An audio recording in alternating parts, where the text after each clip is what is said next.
causing low productivity and fear of friend and foe. The error in terror is that terror and development cannot take place together, because terror promotes the individual and development promotes the collective. Where there is peace, love, and positive assistance, all of which create development and general prosperity for all. This is the desire. Think about your power situation. There would be no generator needed today if, over the last 30 years, we had put 1,000 megawatts on the grid every year. We had the money, we had the plan. But somebody, a terrorist in power, said no and stole the money for the last 25, 30 years. And today, we are a generator generation with the new talking drum.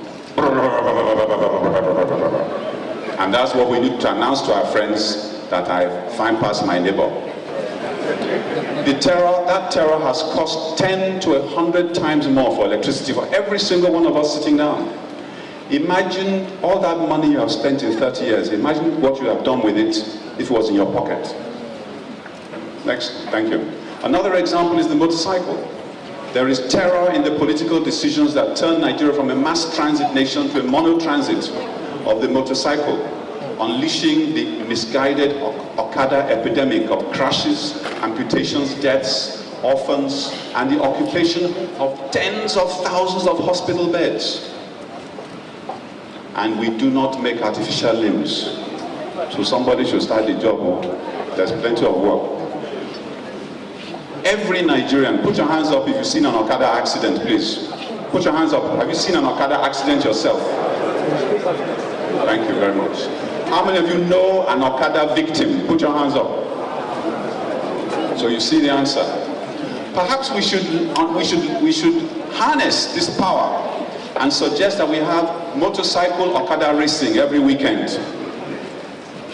Not on the main road, so we can't find a space for them, like the stadium, National Stadium. Sometimes talk is useless.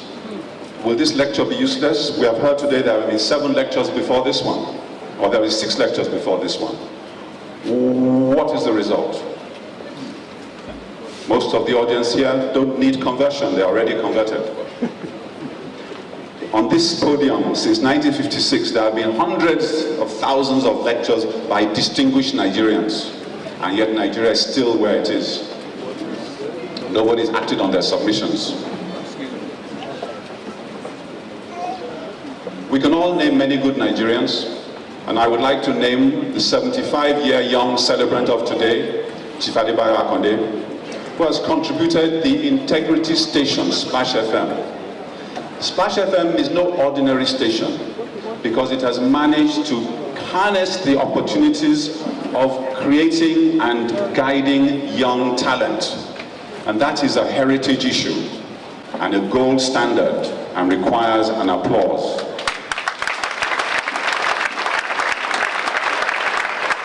Because that is a legacy. Most opportunities in Nigeria are drowned in political corruption and the mundane mediocrity that was mentioned by the chairman earlier of belly politics, which shares assets without growth, eats with both hands, and has no cerebral discussions. The academic goal-getting politician may become extinct in Nigeria, where many prefer to live for today and not for our children, while paradoxically claiming yesterday's politicians are their heroes today and their role models. So they are blaspheming using those names. Many younger ones may want to know what corruption is. Corruption is first your conscience, then it is not wanting to appear on the 9 o'clock news doing what you have done, because you have become ashamed. And if you're not afraid of God, at least be embarrassed.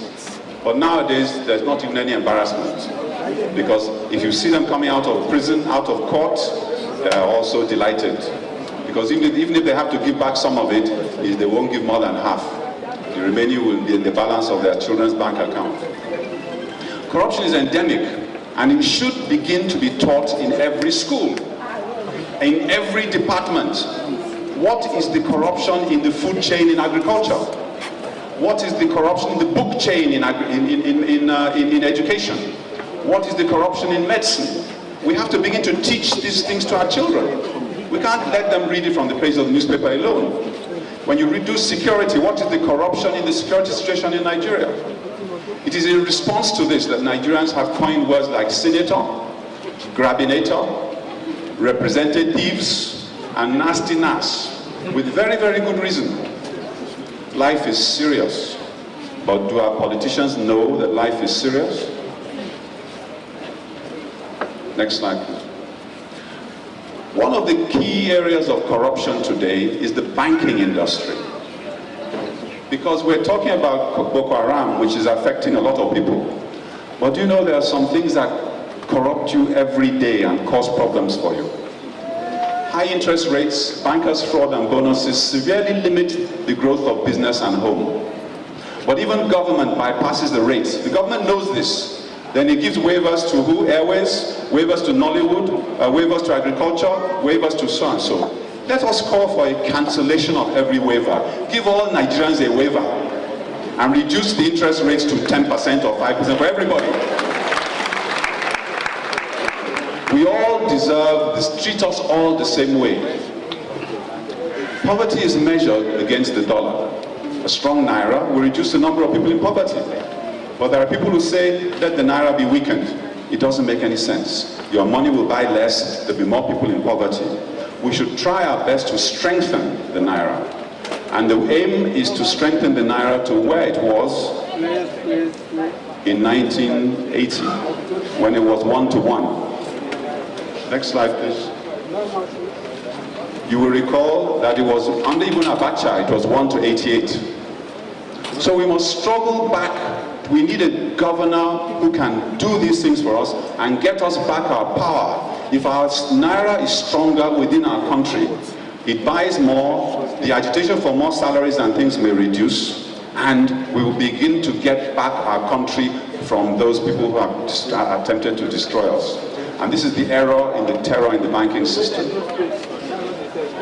Local government authorities are well known for not doing a lot and yet being siphon money for a lot of other people. In the old days, they used to give student bursaries and so on and so forth, and we pray that they continue to do that and start up again. But there's also one other area. The local government knows the good people in its local government. And I don't know any of you who've ever received a letter of commendation from your local government chairman for being the best business in food selling, or the best in pharmacy, or the best in agricultural architecture in your local government. Anybody? In other societies, you get to 80, your local government chairman, or you're 90, will write you a letter, send you a small present, even come and visit you. Do they do that to you here?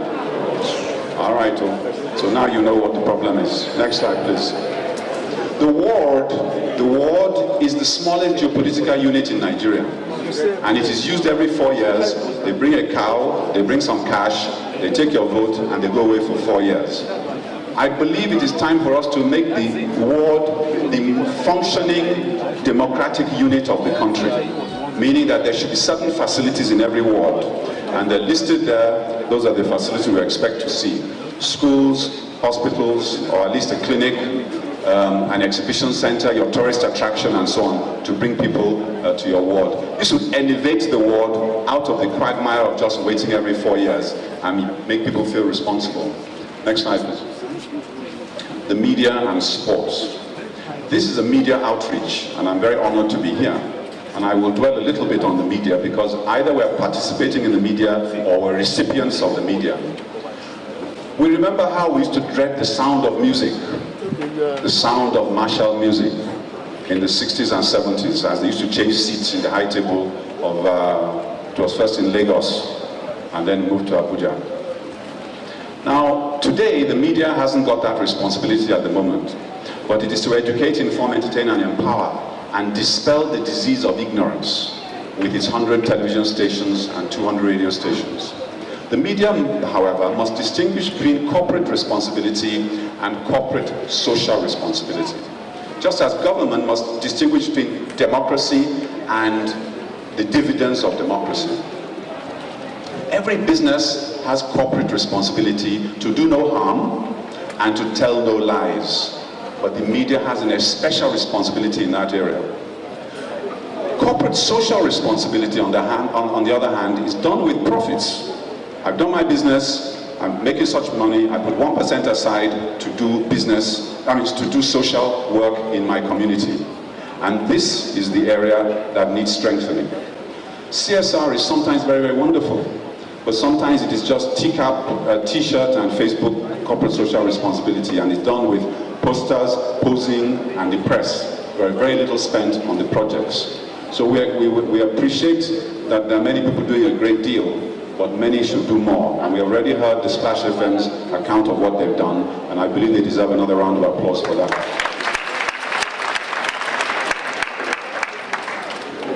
The media must retune to understand that when the Red Cross comes to them to advertise a program, that is part of social responsibility. Start of corporate responsibility, not social. It is your corporate responsibility to assist the voices that must be, to allow them to be heard. The primary or core role of the media is threefold. We've said entertainment, education, and information. Advocacy is part of those three things. When you say you're an advocate, government thinks you're against them. Not so. Even government has a responsibility in advocacy. But advocacy tells people about something and suggests a solution to that problem. The microphone and the camera are the most powerful weapons of ignorance elimination. Commercial companies commit billions to ignorance elimination about soft drinks and so on and so forth. But there is a great waste space in the media. If you listen for any 2 hours to any program, you'll find little spaces here where nothing is being said, nothing is being done. All those areas, under every second counts, can be applied to give voice either to the masses, to give voice to the important message. Now, producers and editors are required to guide the population. If I'm a producer and I have access to a microphone, I'm going to say, I've got 5 million people down there, I must deliver them something positive. And I believe that Splash and channels and so on try and do that. But I believe it has to be also much more organized. At the beginning of the year, the program is drawn up. What you tell your announcers to say during intervals. Is it about Ebola virus? Is it about corruption? Is it about this? So at the end of the year, you say, yes, we've given out 1,000 messages on this, 2,000 messages on tuberculosis, 1,000 messages on reading culture, 1,000 messages on voice on abusing women. So that is called a media-driven mental development agenda. And it is not propaganda. It is a development agenda.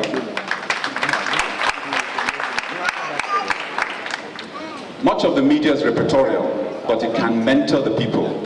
And we need to have many more programs like Today's Good Book. Life is more than meaningless music on Channel Z all day long.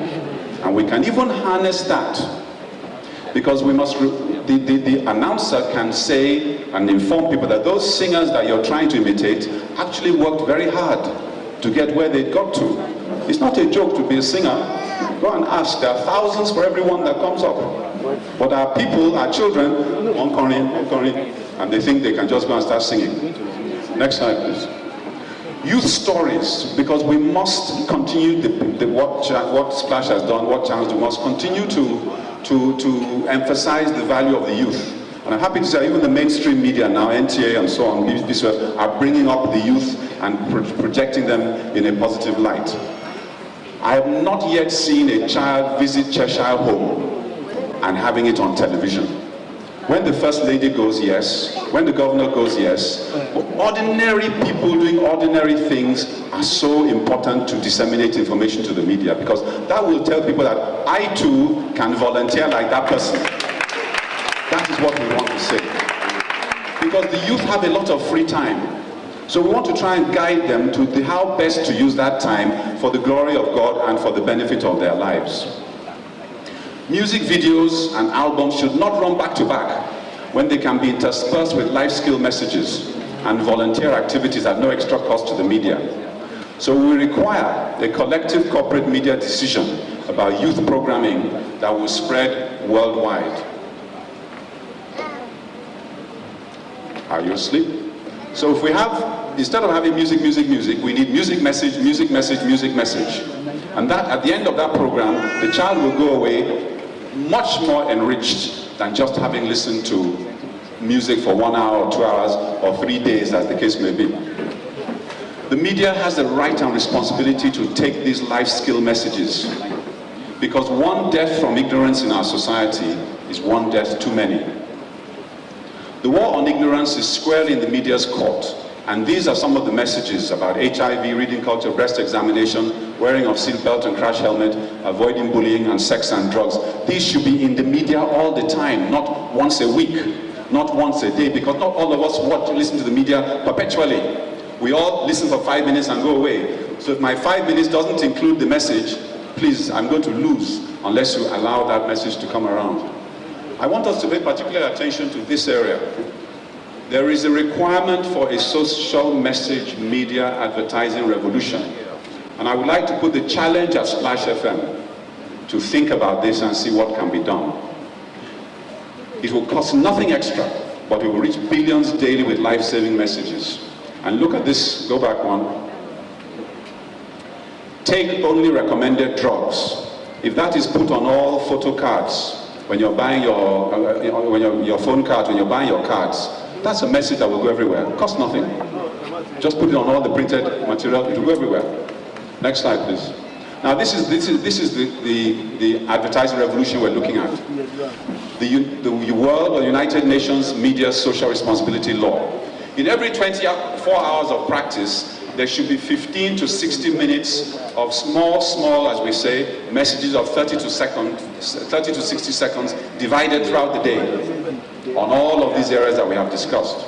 Secondly, every package you see should not just have the product on it, it should have a message that will save your life on it. So if it is a packet of X brand soap, it should also say, Uncle, have you done your blood pressure today? Or, strong men don't beat their wives. That is what we're talking about. And thirdly, because we know nothing goes unless there's a reward, sir, there should be awards for the best combination of these messages. In all these, you have Outdoor Media Association annual awards, you have media meetings annual awards.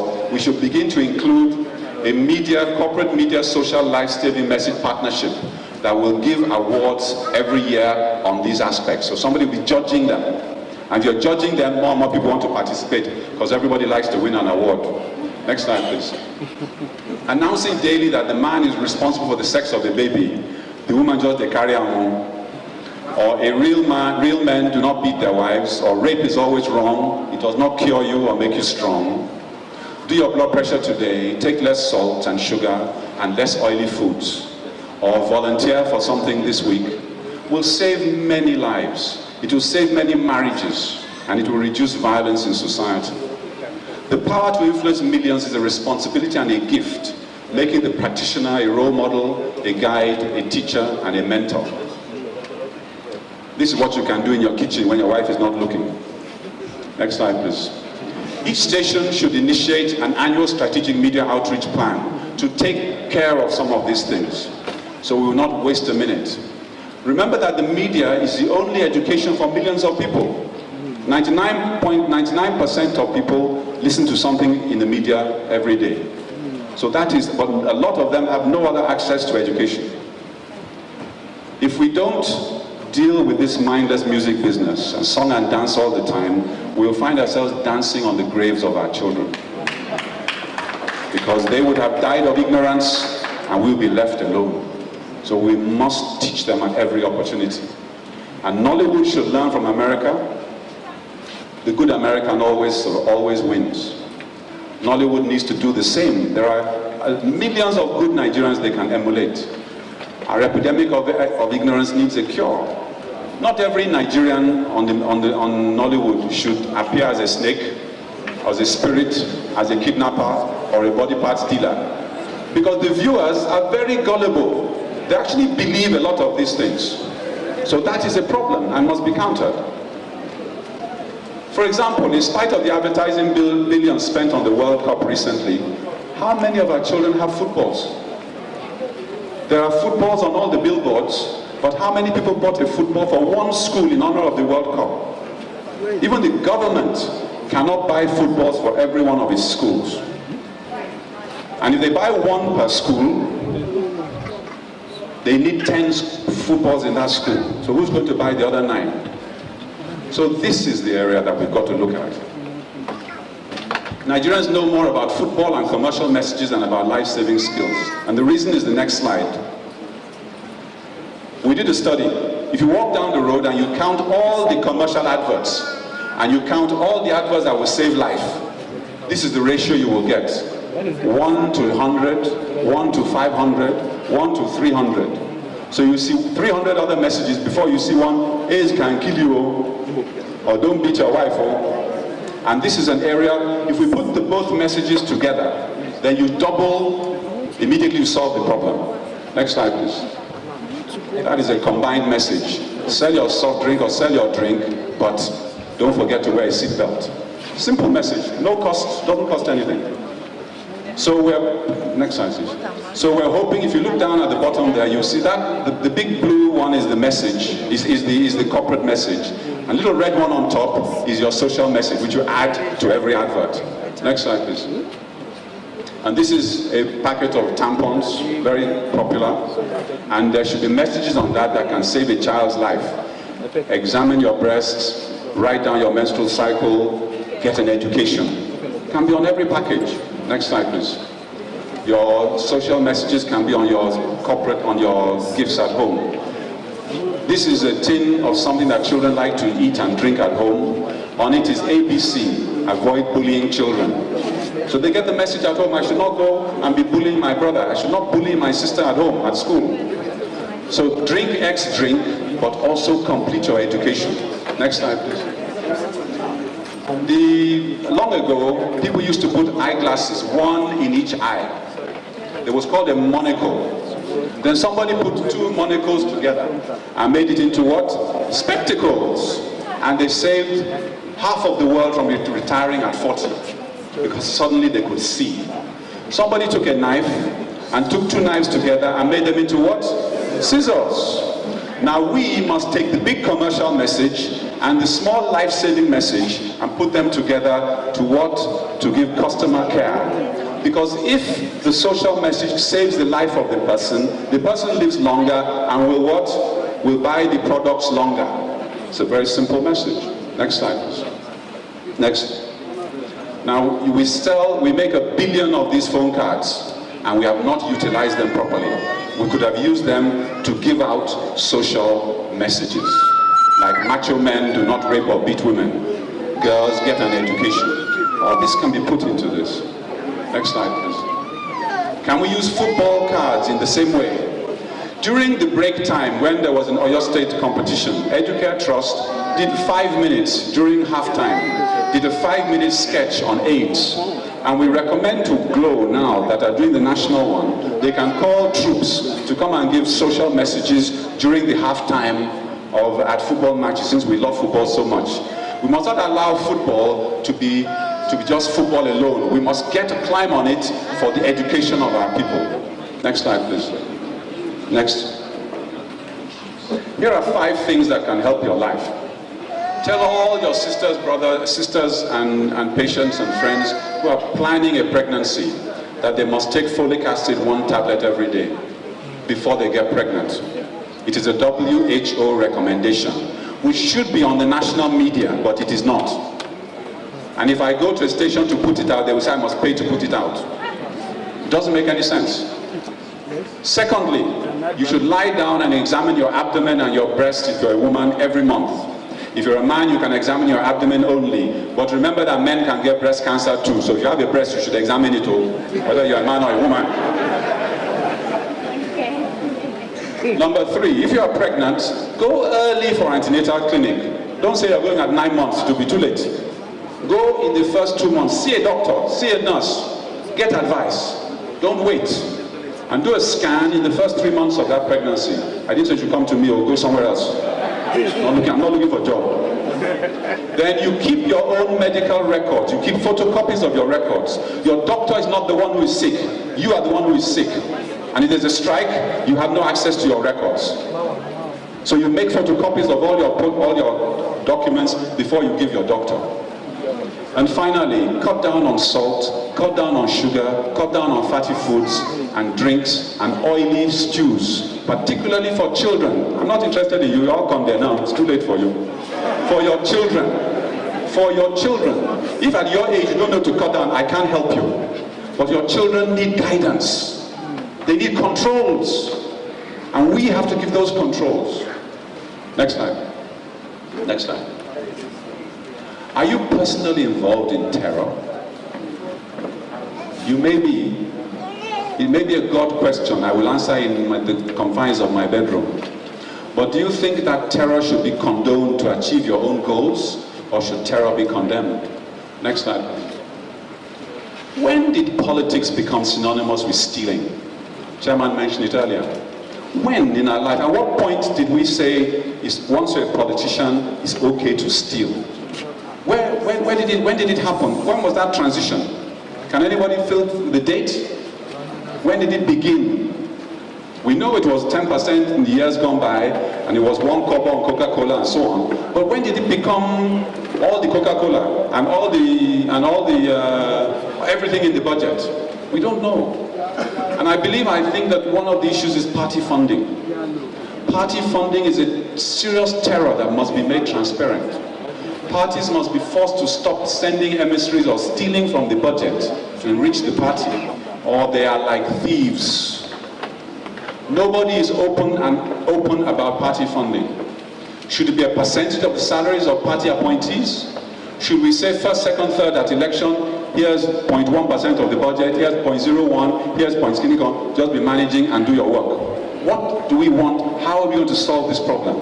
There are parties all over the world, they're not corrupt like ours. We claim we are borrowing their model. So what have we done that we are borrowing their model, but we still need to steal? Borrow the complete model now, and borrow the model on how they fund their parties.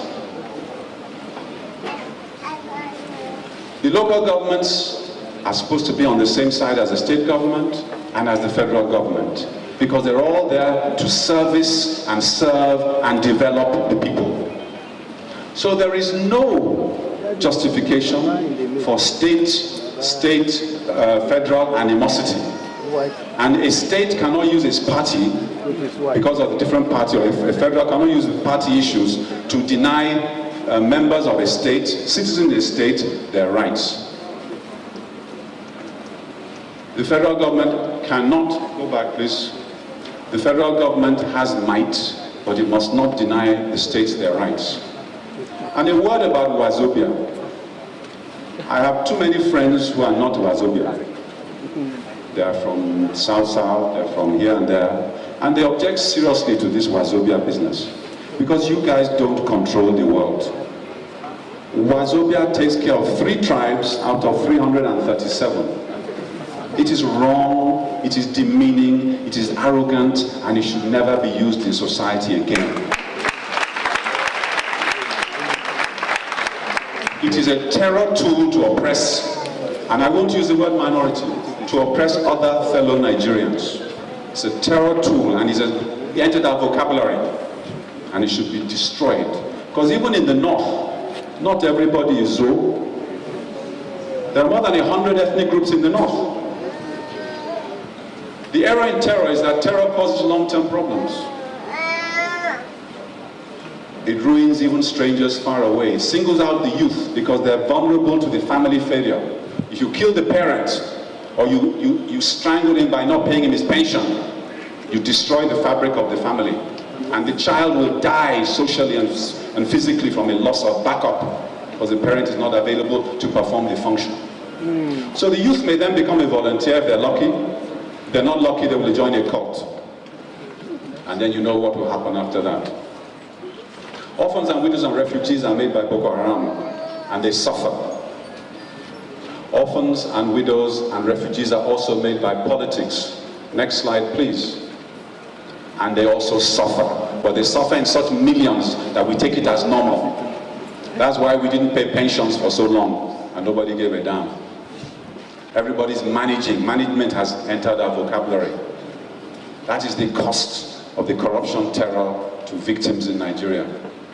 Terror and its first son, corruption, create ignorant Nigerians who should not be ignorant. sufferers who should not suffer.